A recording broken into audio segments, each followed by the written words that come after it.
प्रभात साक्षी news network के खास कार्यक्रम पूर्वोत्तर लोक में आप सभी का स्वागत है। राहुल गांधी अपनी भारत जोड़ो न्याय यात्रा के तहत इस समय पूर्वोत्तर राज्यों के दौरे पर हैं, तो वहीं केंद्रीय गृह मंत्री भी कुछ सरकारी कार्यक्रमों में भाग लेने के लिए पूर्वोत्तर के 3 राज्यों के दौरे पर हैं। इस सप्ताह राष्ट्रपति द्रौपदी मुर्मू को भी पूर्वोत्तर आना था, लेकिन खराब मौसम के चलते उनकी यात्रा रद्द कर दी गई। आइए डालते हैं एक नज़र पूर्वोत्तर भारत से इस सप्ताह की कुछ बड़ी खबरों पर, और सबसे पहले बात करते हैं असम की। असम से आए समाचार की बात करें तो आपको बता दें कि कांग्रेस नेता राहुल गांधी ने दावा किया है कि भारत में शायद सबसे भ्रष्ट सरकार असम में है। भारत जोड़ो न्याय यात्रा के नागालैंड से असम में प्रवेश करने के तुरंत बाद राहुल गांधी ने सत्तारूढ़ बीजेपी और आरएसएस की आलोचना की और कहा कि वे नफरत फैला रहे हैं और जनता का पैसा लूट रहे हैं। राहुल गांधी ने शिवसागर जिले के हालोवाटिंग में पार्टी कार्यकर्ताओं को संबोधित करते हुए कहा, शायद भारत में सबसे भ्रष्ट सरकार असम में है। हम भारत जोड़ो न्याय यात्रा के दौरान असम के मुद्दों को उठाएंगे। बीजेपी आरएसएस देश में नफरत फैलाते हैं, एक धर्म को दूसरे धर्म से लड़ाते हैं और इनका लक्ष्य जनता को लड़ाने का है और फिर जनता का जो धन है उसको लूटने का है। सीधी सी बात है। जब हमने कन्याकुमारी से कश्मीर यात्रा की तो काफी लोग मेरे पास आए और उन्होंने कहा, देखिए आपने साउथ से नॉर्थ तो कर ली, मगर आपको अब या ईस्ट से वेस्ट या वेस्ट से ईस्ट भी यात्रा करनी चाहिए। इसीलिए हमने भारत जोड़ो न्याय यात्रा मणिपुर से शुरू की और ये यात्रा मणिपुर, नागालैंड, असम से लेकर महाराष्ट्र तक जाएगी। इस यात्रा का लक्ष्य हर धर्म को, हर जात को, हिंदुस्तान की जनता को एक करने का तो है, मगर इसमें हमने न्याय शब्द भी जोड़ रखा है, क्योंकि हम मानते हैं कि देश में, हर प्रदेश में बीजेपी और आरएसएस अन्याय कर रहे हैं। आर्थिक अन्याय, सामाजिक अन्याय और राजनीतिक अन्याय। मणिपुर में आप जानते हो सिविल वॉर सा माहौल बना हुआ है, स्टेट बटा हुआ है और प्रधानमंत्री आज तक मणिपुर नहीं गए। नागालैंड में प्रधानमंत्री ने बड़े वायदे किए थे, फ्रेमवर्क एग्रीमेंट 9 साल पहले उन्होंने साइन किया।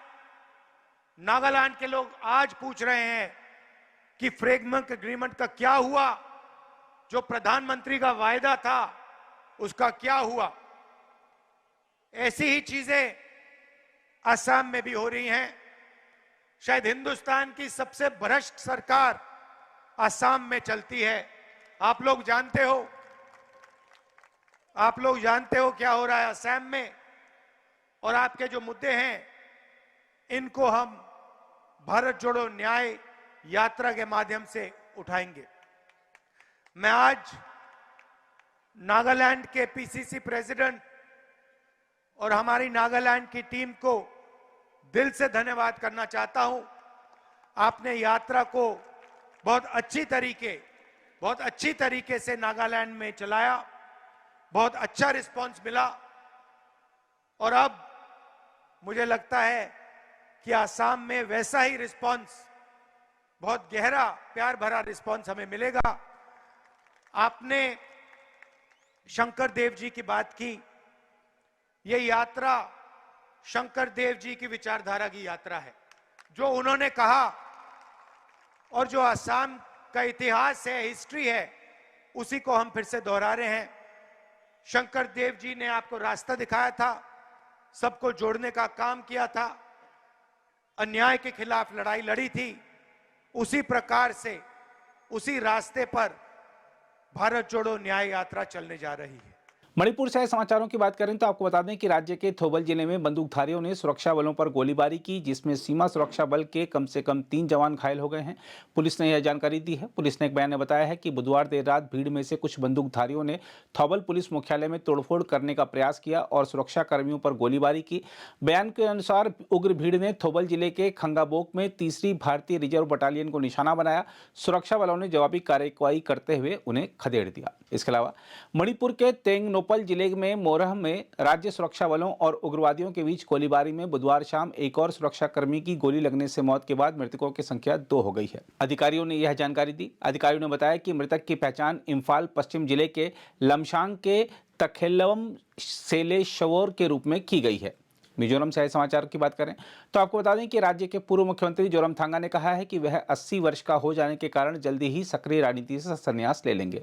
विधानसभा में विपक्षी दल मिजो नेशनल फ्रंट के अध्यक्ष जोरमथांगा ने कहा कि उन्होंने पार्टी के वरिष्ठ उपाध्यक्ष तावलुइया से इस बारे में चर्चा की है और हम दोनों ने निर्णय लिया है कि पार्टी उनके बिना भी जारी रहनी चाहिए। नागालैंड से आए समाचार की बात करें तो आपको बता दें कि कांग्रेस नेता राहुल गांधी ने बुधवार को प्रधानमंत्री नरेंद्र मोदी पर हमला बोलते हुए उन पर 2015 में प्रारूप समझौते पर हस्ताक्षर होने के बाद 9 साल तक नगा राजनीतिक मुद्दे का समाधान निकालने के लिए कुछ नहीं करने का आरोप लगाया।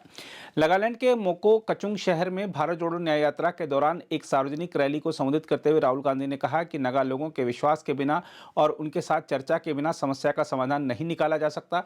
उन्होंने प्रधानमंत्री पर निशाना साधते हुए कहा, अगर आपके पास समाधान नहीं है तो आपको झूठ नहीं बोलना चाहिए और नहीं कहना चाहिए कि आपके पास समाधान है।